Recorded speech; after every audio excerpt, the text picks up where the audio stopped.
All rise. La Cour.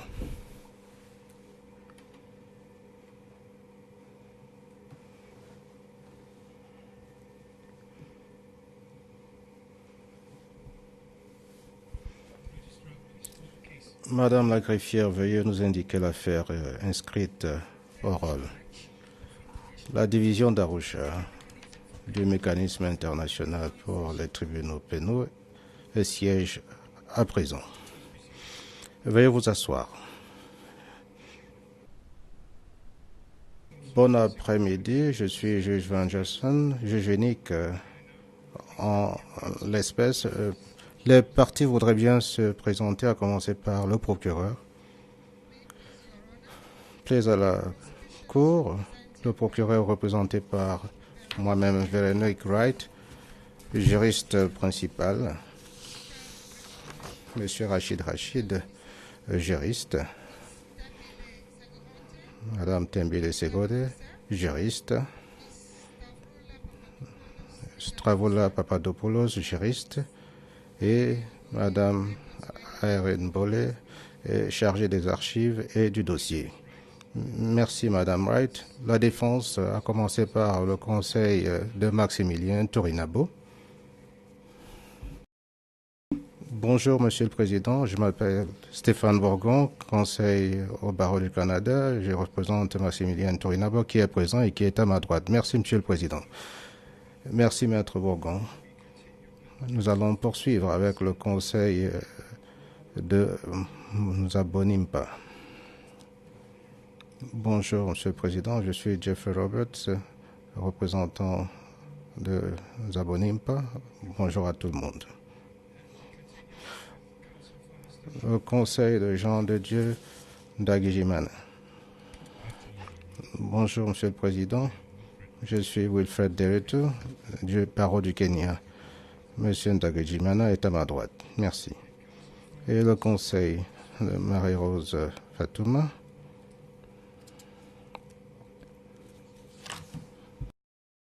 C'est dans la présente cause Marie-Rose Fatouma. Merci. Merci. Et enfin, le conseil de Dick Prudence Mouniecholi. Bonjour, Monsieur le Président. Le conseil Kurt Kuntz, conseil de Dick Prudence Mouniecholi.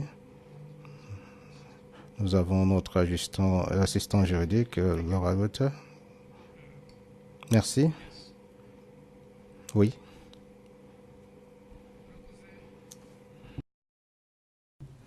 Je vous remercie, Monsieur le Président. Je m'appelle Jean de Dieu Ndagijimana.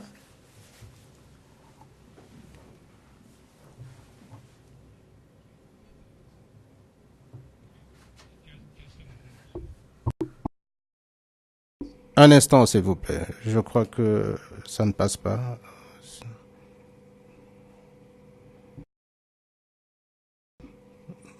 Le technicien pourrait nous aider? Je crois que les écouteurs ne sont pas branchés.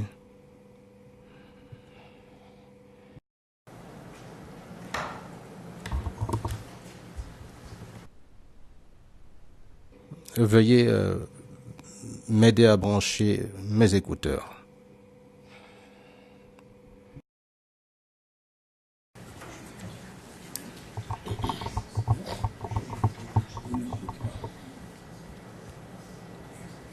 Ok.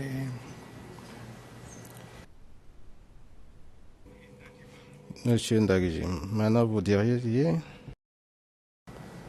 Je vous remercie, Monsieur le Président. Comme je disais, donc, je m'appelle Jean de Dieu Ndagijimana.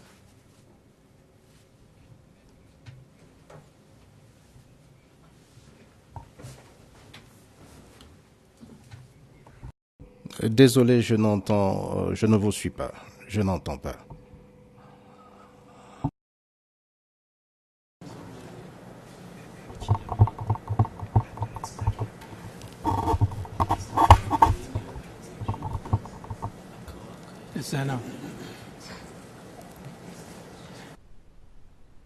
Désolé de cette interruption. Veuillez poursuivre. Je disais que Maître Wilfred Nderitu qui est assis ici à côté de moi.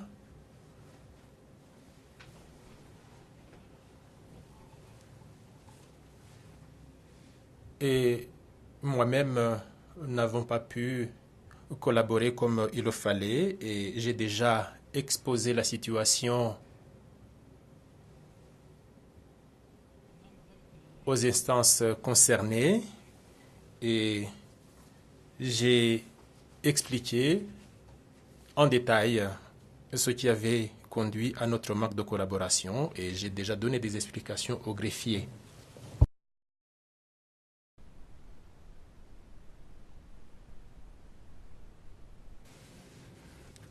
J'ai adressé 3 lettres au greffier, dont la première était datée du 24 octobre 2018.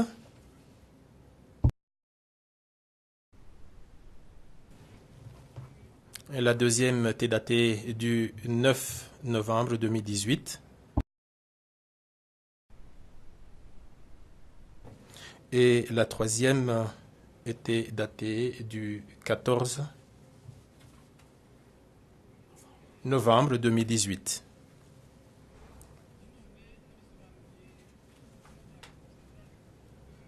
J'ai aussi expliqué la situation au personnel du greffe qui m'a rendu visite le 21 novembre 2018.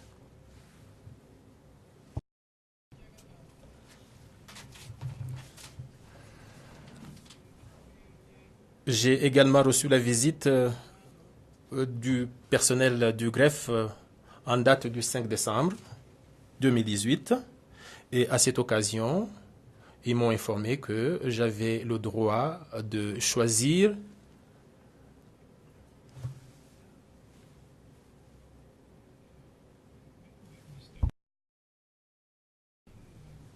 Ils m'ont donc autorisé à choisir un autre conseil et par la suite, j'ai envoyé 2 autres lettres.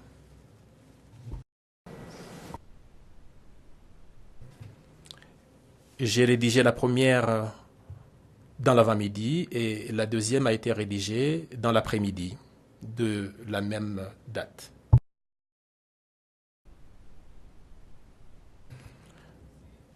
Et dans ces 2 lettres, j'ai demandé qu'un nouveau conseil me soit assigné.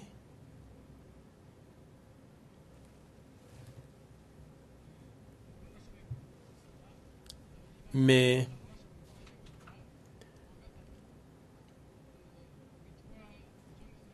j'avais fait 3 propositions et les 2 premières propositions n'ont pas été retenues. Mais s'agissant de la 3e proposition qui concernait Maître Philpott,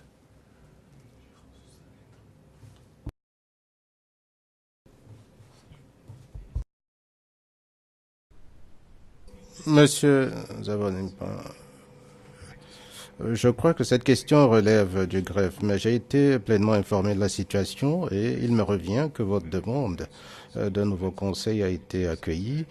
Il faudra donc du temps pour en désigner un autre et en attendant, le greffe a demandé à Maître Derrito de vous représenter en l'espèce jusqu'à ce que le nouveau conseil soit disponible.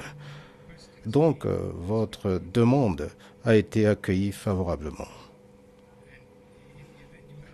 Et si vous avez des problèmes, si le greffe rejette votre demande, il revient au président du mécanisme et non moi de statuer. Donc, la question que vous évoquez ne fait pas partie de nos travaux aujourd'hui.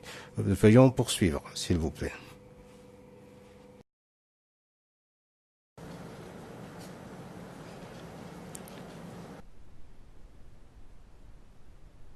Je n'ai pas compris ce qu'on a dit. Est-ce que je peux...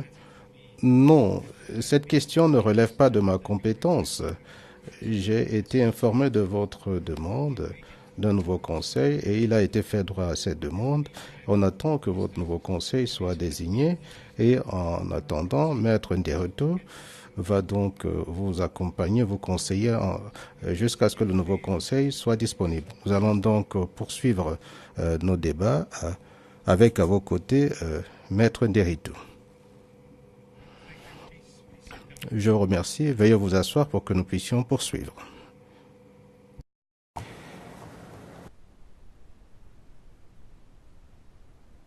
Avant de poursuivre, je voudrais savoir si les accusés ou l'accusé suit les débats dans une langue qu'il comprend ou qu'ils comprennent. Nous avons un ordre du jour.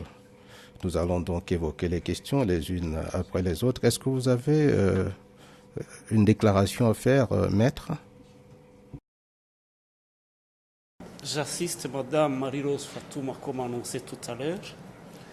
Il se fait que pour des raisons techniques, elle n'arrive pas à suivre les débats dans la langue de Kinyarwanda, qu'elle est seule langue qu'elle comprend.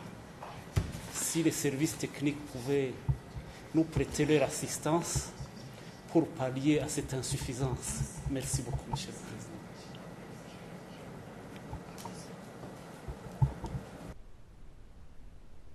Je crois comprendre qu'il s'agit d'une question technique et non pas de l'indisponibilité du service d'interprétation simultanée.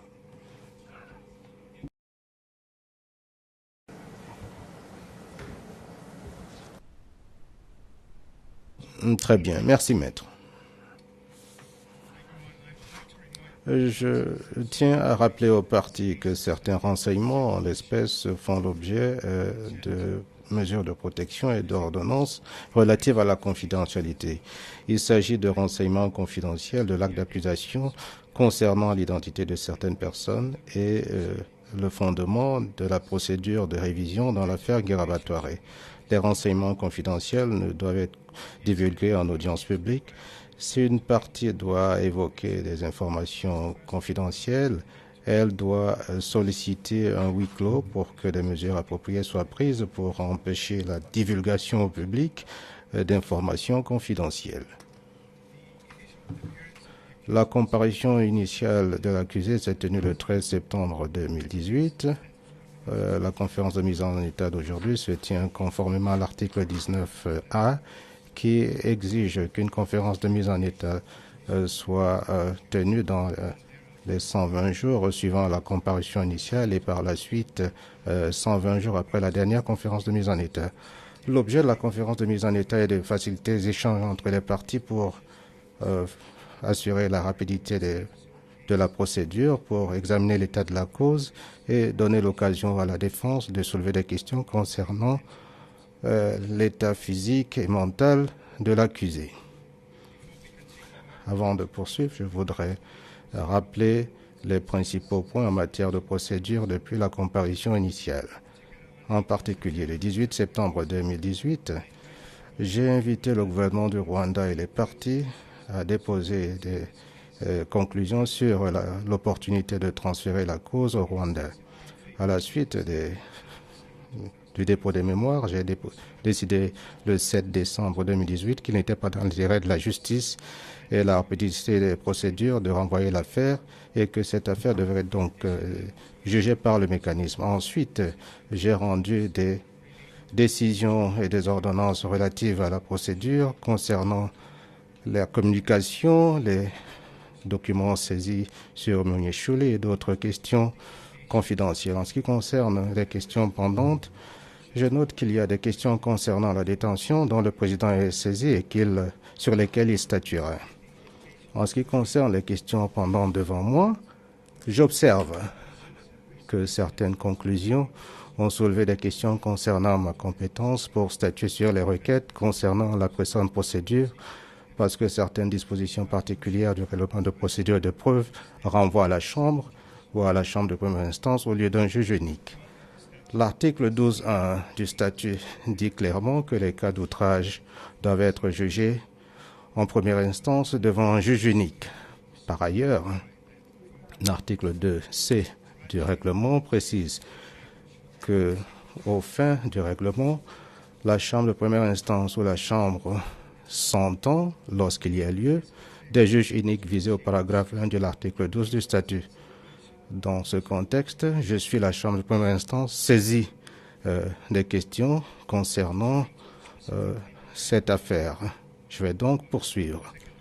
Concernant les questions spécifiques pendantes, le 2 octobre 2018, M. Ntorinabo a déposé une requête tendant à retirer du dossier une requête confidentielle déposée par erreur devant moi le 1er octobre 2018 qui a été donc renvoyée au président.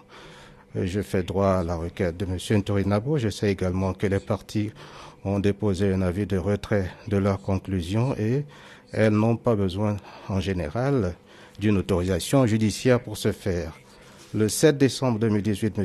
Mounyesholi a déposé une requête en libération provisoire aux États-Unis. La question fait l'objet de mémoire. Trois autres requêtes confidentielles sont pendantes. Des décisions seront rendues et d'autres questions concernant les objets saisis sur Mounyesholi seront décidées. Je crois comprendre que les parties et les juristes se sont rencontrés et ont échangé sur les questions concernant la planification et les questions pendantes. J'ai été informé des discussions et j'entends rendre des ordonnances concernant le plan de travail préalable au procès en janvier 2019.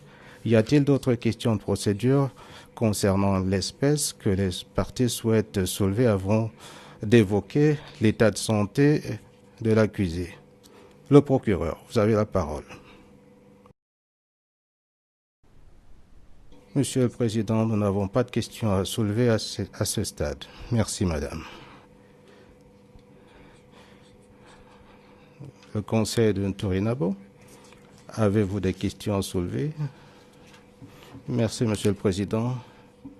J'ai quelques questions que je voudrais évoquer à ce stade. Je crois comprendre que, d'après ce que vous venez de dire, Monsieur le Président, que nous allons recevoir une ordonnance concernant le dépôt des écritures en janvier. Je pense que ce sera l'occasion de vous informer de quelques questions ou de les résoudre. Il est vrai que ces questions ont été évoquées de manière informelle hier, mais certaines de ces questions doivent être inscrites au dossier à ce stade. Monsieur le Président, hier, il ressort de nos discussions que nous avons évoqué la date du procès. La défense, et je parle au nom de M. Ntorinabo, ce qui nous intéresse, c'est que le procès se déroule de manière rapide et le plus tôt possible, mais il est nécessaire que certaines actions soient prises pour permettre à la défense de se préparer au procès. Et je voudrais très brièvement évoquer quelques-unes de ces questions. Premièrement, Monsieur le Président, c'est la communication. À ce stade, nous avons travaillé uniquement sur l'acte d'accusation et les pièces qui l'accompagnent. Nous avons évolué, nous avons besoin d'autres informations. Il est donc nécessaire que le procureur communique d'autres informations avant votre ordonnance de janvier 2019. Les informations que nous recherchons découlent de l'affaire Nkarabatouaré et qui ne relèvent pas de votre compétence, Monsieur le Président, et nous le comprenons.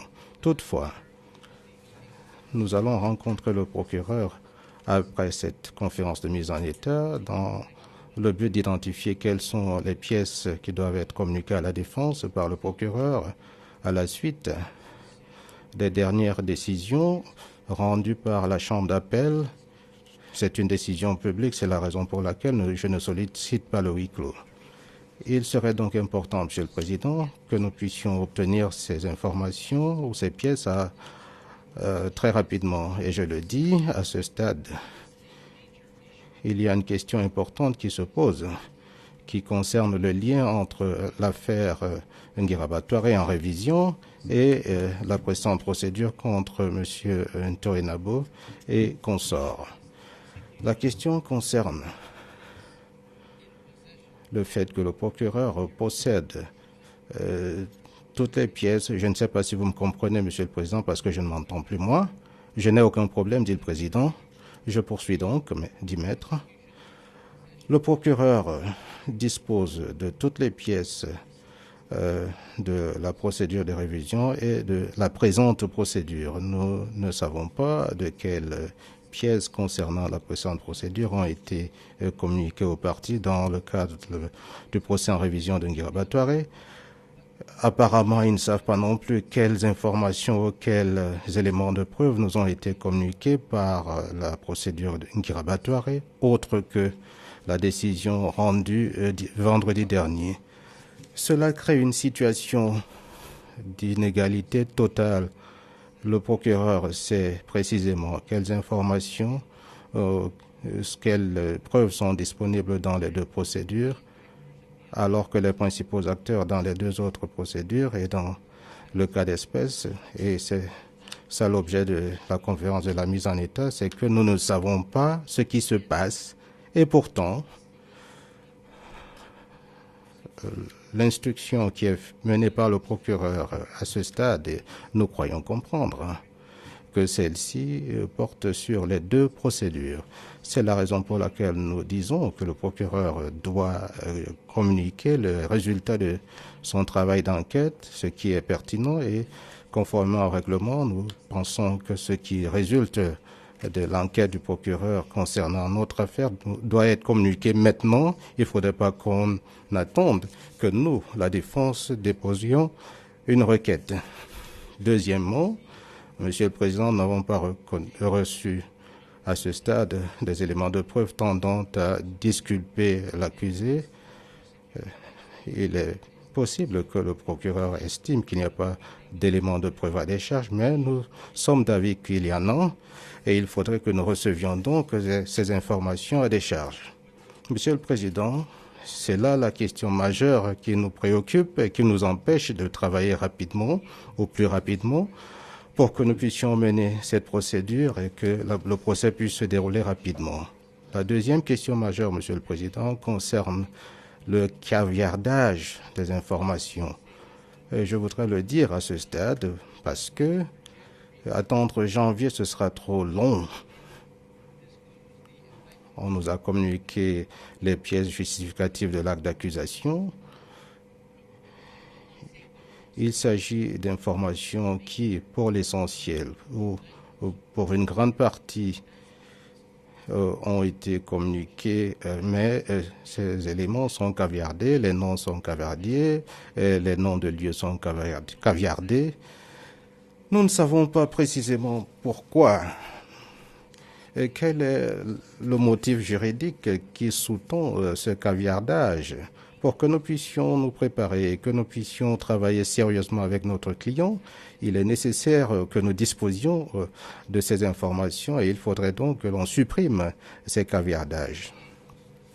Pour l'instant, Monsieur le Président, nous invitons, vous, juge unique, à ordonner au procureur au moins à justifier le caviardage de ces éléments d'information et nous disons respectueusement que si on dit que ces éléments d'information pourront être communiqués plus tard, cela ne se justifie pas. Voilà les éléments d'information qui sont majeurs en ce qui concerne notre travail. En ce qui concerne le troisième point, cela concerne les requêtes préliminaires. Il faudrait que nous sachions à quel moment ces requêtes doivent être déposées. Nous travaillons sur ces requêtes en ce moment et ce sera donc un travail important pour la défense et pourtant, il faudrait que nous soyons informés de la date de début de la période à laquelle nous devons déposer nos requêtes préliminaires. C'est bien sûr une question qui est pendante devant vous, Monsieur le Président, concernant les délais. Il est vrai que tout cela sera expliqué dans les requêtes, mais il est important que nous sachions à quel moment ces requêtes doivent être déposées. Hier, nous avons proposé d'avoir la date du 31 janvier comme une date éventuelle pour le dépôt de toutes les requêtes préliminaire. Donc, je vais m'en arrêter là, Monsieur le Président. Pour le reste, nous pourrons donc le faire par voie informelle.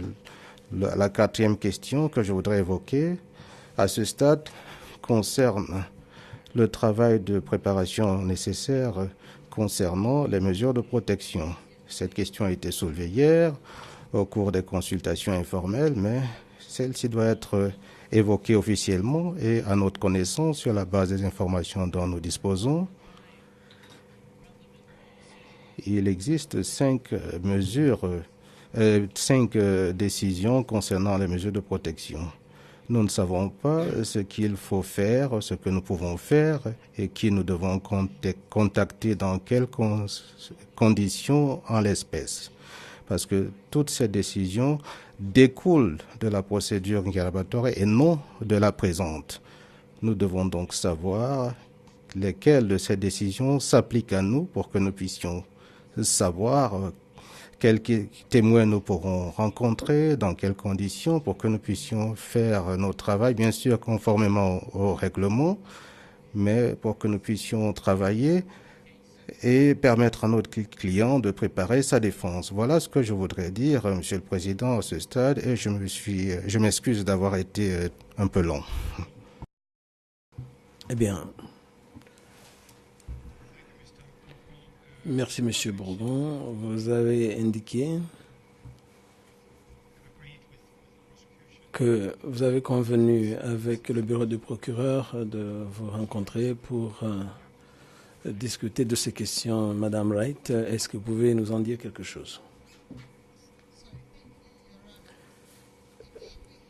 Monsieur le Président, il est exact, nous avons eu une rencontre avec la présence des collègues des chambres pour discuter de ces questions et nous sommes mis d'accord sur la manière d'aller de l'avant. En fait, je suis surpris qu'il soulève ces problèmes. Mais ce n'est pas une mauvaise chose parce que mon confrère n'a pas bien compris le rôle du bureau du procureur à ce moment précis, particulièrement ce qui concerne les communications. Nous avons communiqué toutes les pièces en appui à l'acte d'accusation, à sa confirmation.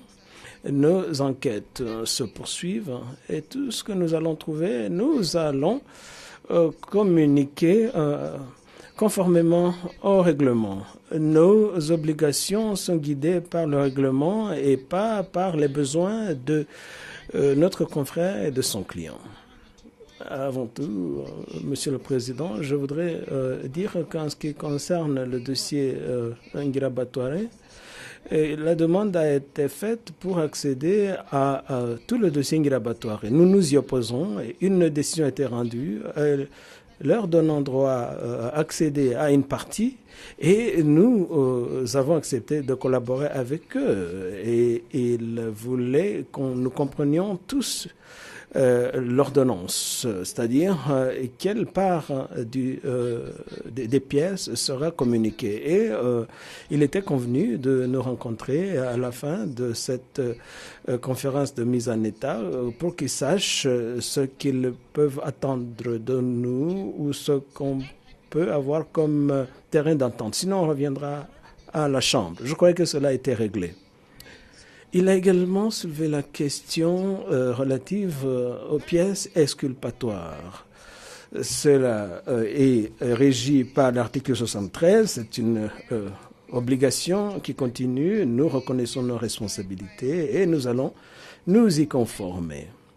Déjà, s'il regarde les pièces qui ont été communiquées, parmi elles, il y a des pièces exculpatoires. Nous n'avons aucune intention de dissimuler quoi que ce soit, mais nous respectons les règles. Nous avons les pièces qui sont à communiquer en vertu de l'article 71 et nous allons les communiquer si nous en trouvons.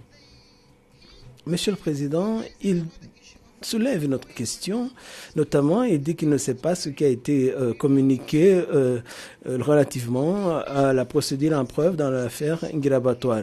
Nous reconnaissons que ces affaires sont intimement liées parce que cette affaire découle de la première. Mais ce sont deux procédures distinctes. Vous n'avez eu de cesse de dire que les deux procédures sont apparentées, mais qu'elles sont distinctes. Par conséquent, nous allons communiquer à notre confrère, à son client, les pièces conformément aux dispositions relatives à la communication. Et nous allons communiquer les pièces découlant du dossier Nyirabatware conformément au droit régissant la procédure en révision. Et nous avons été transparents à cet égard. Une autre question est celle des caviardages. Mon confrère a abordé ce problème hier et nous avons répondu. Nous avons communiqué des pièces sous forme caviardée pour protéger les témoins en vertu des mesures de protection des témoins. Monsieur le Président, la protection des témoins est important. C'est une notion centrale aux allégations contre les personnes accusées devant vous. Nous devons donc faire attention. Nous ne pouvons pas présenter des pièces qui ont été déjà communiquées dans l'affaire Nyirabatware et les communiquer dans la présente affaire sans caviardage. Nous allons, je le dis encore, nous allons communiquer des pièces non caviardées, mais en respect du droit. Nous allons au minimum communiquer 30 jours avant le procès. Nous n'avons même pas la date d'ouverture du procès et le Conseil insiste pour qu'on leur communique des pièces non caviardées. Cela sort de la responsabilité du procureur. En ce qui concerne les mesures de protection, je pense que le Conseil principal hier nous a informé que cette question allait être étudiée et que la Chambre allait donner des instructions sur la marche à suivre. Mais entre nous, nous avons discuté, nous avons pensé que pour faciliter la tâche à la Cour et à notre confrère, que nous allions ensemble, étant donné que nous connaissons bien les différentes décisions qui ont été rendues dans l'affaire Nyirabatware et qui ont un impact sur les témoins que nous allons citer à comparaître, nous avions dit que nous allions avoir une requête consolidée sur le format qui sera retenu. C'est-à-dire, nous allons adresser très probablement une requête à la Chambre pour demander des mesures de protection pour toute l'affaire. Et au bout du compte, la décision sera la vôtre, Monsieur le Président, mais je pense que cela nous aidera à avancer de façon à ne pas laisser des lacunes qui permettent d'enfreindre aux mesures de protection des témoins. Mon confrère devrait savoir que lorsqu'il existe des mesures de protection, il a dit qu'il en a vu 5, il est tenu de respecter ces mesures, qu'il soit au début concerné par ces mesures ou non, ces mesures doivent rester en place et respectées. Parce que, avant tout, le Conseil est un agent de la Chambre. Voici les 4 premières questions qui ont été soulevées par mon confrère auxquelles je devais répondre. Si j'ai oublié quelque chose, veuillez me le signaler. Voilà, telle était notre réponse, Monsieur le Président. Merci. Étant donné que les partis s'étaient déjà mis d'accord pour se réunir après, je suggère que vous vous rencontriez comme prévu et s'il y a des questions qui nécessitent mon intervention, veuillez me les soumettre ultérieurement. Tout à fait, Monsieur le Président.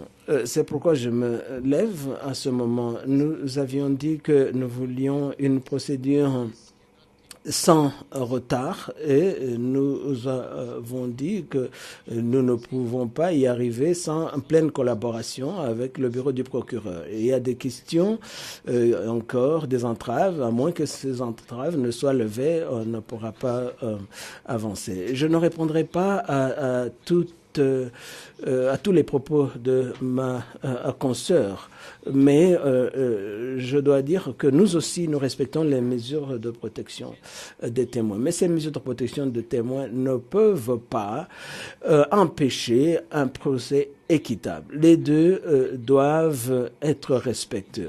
Nous n'avons pas été informés. Dans les pièces en appui à l'acte d'accusation qui sont venues sous forme caviardée, nous n'avons pas vu en quoi cela violait les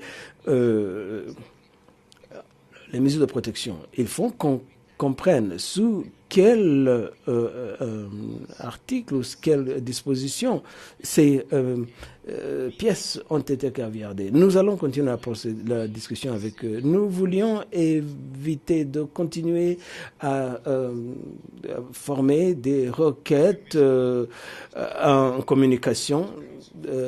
Nous voulons éviter cela. Merci, Monsieur Bourgon. Est-ce que le Conseil de Nzaboniba a quelque chose à dire? Heureusement, Monsieur le Président, avec l'explication donnée à mon confrère, je n'ai rien à ajouter. Je soutiens ce qu'il vient de dire. J'espère que nous allons pouvoir trouver une solution. Un petit point ajouté, bien sûr, il y a une règle régissant la date limite pour la communication des pièces. Eh bien, nous adoptons une approche pratique. Nous voulons que ces pièces soient communiquées le plus tôt possible. Nous ne voulons pas attendre jusqu'à la dernière date parce que cela peut mener à d'autres retards.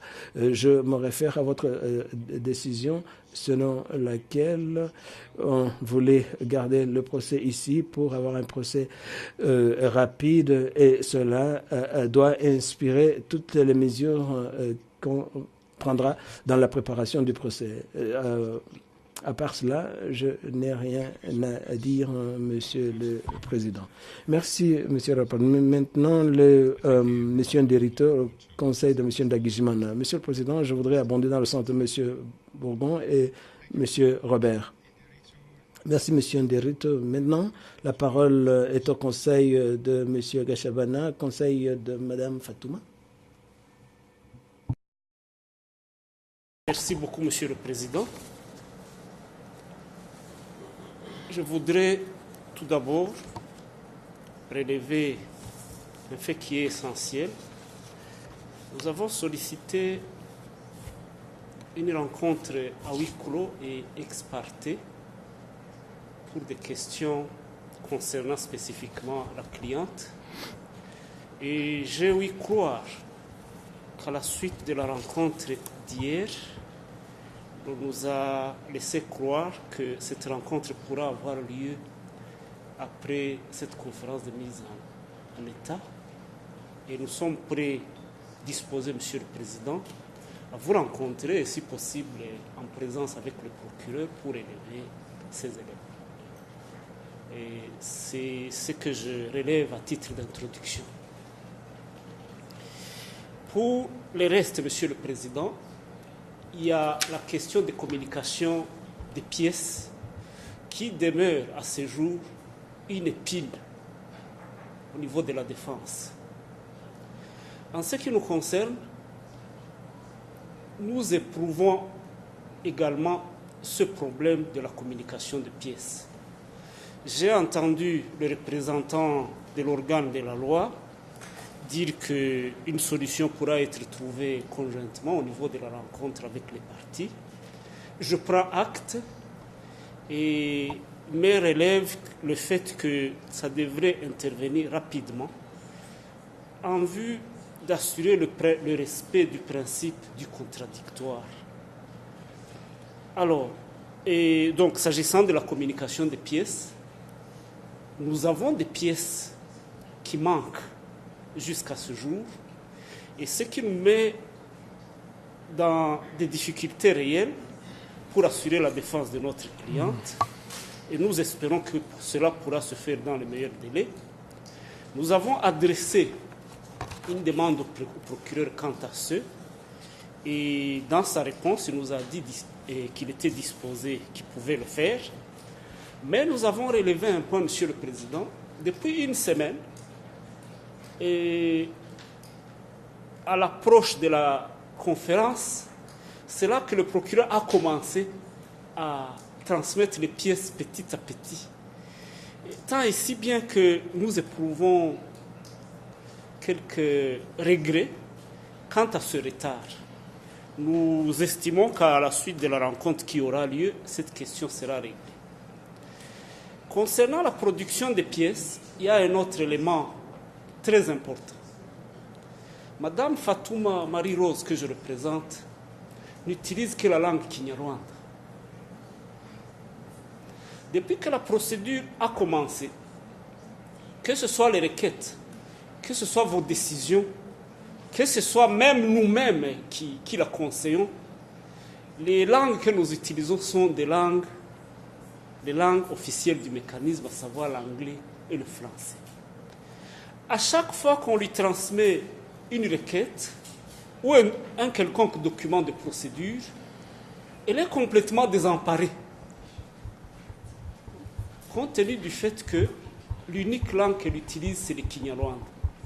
Quand le Kinyarwanda intervient, c'est pratiquement vers la fin, quand vous avez même déjà pris votre décision sur la question. Nous aurions souhaité, Monsieur le Président, que sur ce point, il y ait des mesures urgentes et exceptionnelles qui pourraient permettre à Madame Fatouma Marie-Rose d'avoir les documents dont elle a besoin dans la langue Kinyarwanda, dans le meilleur délai, et si possible, en dépit des difficultés techniques qui pourraient intervenir, que cela puisse intervenir d'une façon simultanée. Pourquoi nous le disons, Monsieur le Président? La plupart d'éléments que nous avons eu à vous transmettre sont des éléments confidentiels. Quand elle les reçoit dans une langue qu'elle ne comprend pas, elle ne sait pas à quel sens c'est voué. Moi, je me retrouve au Rwanda pendant qu'elle se trouve ici. Et attendre que je puisse venir, c'est un problème, Monsieur le Président. Je voudrais qu'au niveau de l'accusation, cette question soit prise au sérieux. Je voudrais également qu'au niveau du greffe, que des efforts supplémentaires puissent être faits pour que ce problème soit réglé, qui est un problème réel, puisqu'il relève du droit de la défense, qui doit être absolu à tous les états et à tous les degrés de la procédure. Voilà, Monsieur le Président, et ce point qui est essentiel devrait retenir votre attention pour que des mesures urgentes et exceptionnelles soient prises. Le confrère a évoqué la question des pièces caviardées. Là aussi, c'est un problème réel. Le procureur nous a dit qu'il les fera au fur et à mesure dans le plein respect du règlement. Mais alors, Monsieur le Président, est-ce que cela doit se faire sur le dos de la défense? Est-ce que cela doit se faire en violation de ce droit absolu qui est le droit de la défense?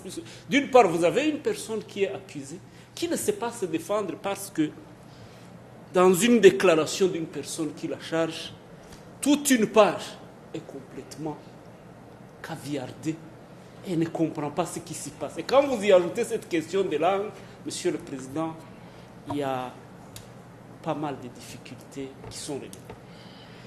Et il reste aussi la question de certains points qui sont pendants, notamment les requêtes en rapport avec les exceptions préliminaires. Et là, je me rallie à la position qui a été relevée par mon éminent confrère Stéphane Bourgon et le confrère Geoff qui m'a précédé. Et concernant également les mesures de protection. Bref, pour le reste, Monsieur le Président, nous nous adjoignons aux arguments qui ont été développés par le confrère. Je vous remercie.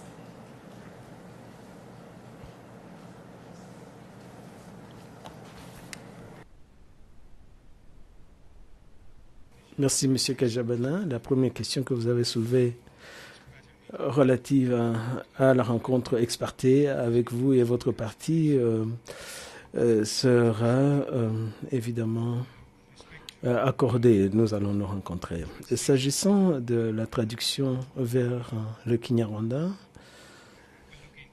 je vais voir ce qui peut se faire. Je vais manquer auprès du greffe, mais vous savez que la traduction prend du temps et certains documents sont fondamentaux pour l'accusé.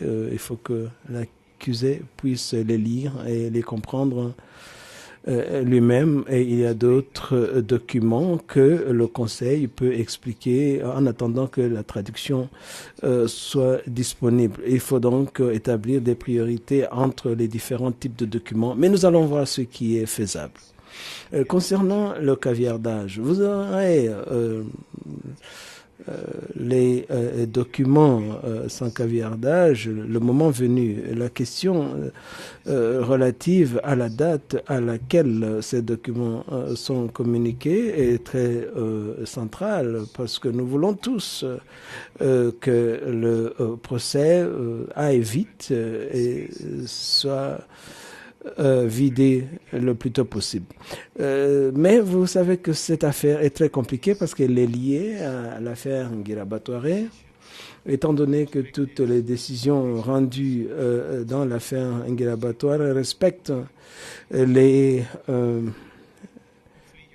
décisions prises dans l'affaire Ngirabatware. J'espère que vous pourrez trouver des solutions pratiques lors de votre rencontre avec les représentants du bureau du procureur. Sinon, vous allez me saisir. Concernant la situation de l'accusé, nous avons parlé avec... nous avons entendu quelques... Je m'excuse. Je vous ai oublié, monsieur le représentant de M. Mouniéchouli. Pas de problème. Mon collègue a dit tout ce que je voulais dire. Bon, c'est ce que j'ai pensé. Merci.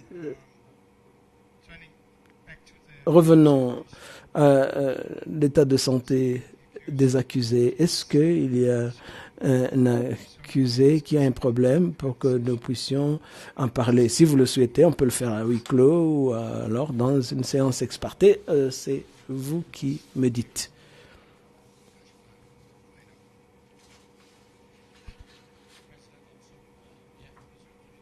Monsieur le Président, au nom de Monsieur Tourinabo, je voudrais dire quelque chose concernant l'état de santé de mon client et je voudrais le faire à huis clos, s'il vous plaît. D'accord, à huis clos. Très bien, nous allons faire... Nous sommes en audience publique maintenant. Monsieur Bourgon, veuillez poursuivre. Merci, Monsieur le Président. Une question, une difficulté de mon client. Encore une fois, je parle au nom de mon client. Je ne sais pas si les autres confrères veulent se joindre à cela. Il s'agit notamment de la durée des appels téléphoniques qu'il est autorisé à passer. J'en ai discuté avec les responsables du quartier pénitentiaire. Monsieur Tourinabo est assujetti à des restrictions. Nous comprenons cela. Mais ce qu'il peut faire est seulement d'appeler sa famille immédiate. À ce moment, Monsieur Tourinabo ne peut qu'appeler pendant 5 minutes par semaine. Monsieur le Président, nous disons que ce temps ne suffit pas. Ces 5 minutes pour M. Tourinabo ne sont pas suffisants. M. Tourinabo est encore présumé innocent et il est détenu pour des raisons préventives. Ce n'est pas une punition et à notre avis, les 5 minutes par semaine ne suffisent pas. Je vous invite, Monsieur le Président, à réfléchir vous-même et voir si cela est approprié dans ces circonstances. Nous pensons qu'il y a lieu de alléger ce problème, mais il nous avons pensé qu'il fallait porter ce problème à votre attention. La durée des appels téléphoniques autorisés. Et il y a deux possibilités que nous allons discuter avec le commandant. La première, c'est de appeler son conseil pendant le temps alloué afin qu'il puisse ajouter cela au temps accordé pour sa famille. Et la deuxième option, c'est d'accorder au moins 2 appels par semaine de 20 minutes. Cela ne nous paraît pas excessif et je pense que les ressources existantes au quartier pénitentiaire permettraient de faire cela. Nous pensons que cela aiderait considérablement notre client. Merci. Merci, Monsieur Bourgon. Il existe une formule de soumission des doléances au quartier pénitentiaire. La première, c'est de passer par le commandant qui passe par le greffier. Et puis l'autre, c'est de saisir le président du mécanisme en passant par le greffier. Donc d'abord le greffier et puis le président. Voilà, c'est la procédure. Mais déjà, ce que vous avez dit, déjà inscrit au dossier. Monsieur le Président, très brièvement, je voudrais soutenir la demande faite par Monsieur Maître Bourgon. Je pense que le principe de l'article 12 du règlement et le règle 12 sur les règles régissant les visites devrait aller dans le sens de ce que mon confrère vous demande. Merci beaucoup. Il n'y a pas d'autres questions que les partis voudraient soulever à ce stade, y compris, bien entendu, le bureau du procureur. Nous n'en avons pas, Monsieur le Président. Merci, Madame Bright. Je pense donc, je remercie les partis pour leur coopération. Cela nous a permis d'avancer jusqu'à ce stade. Nous sommes arrivés au terme de cette conférence de mise en état. Il reste la rencontre ex parte avec Madame Fatouma et son conseil. Merci.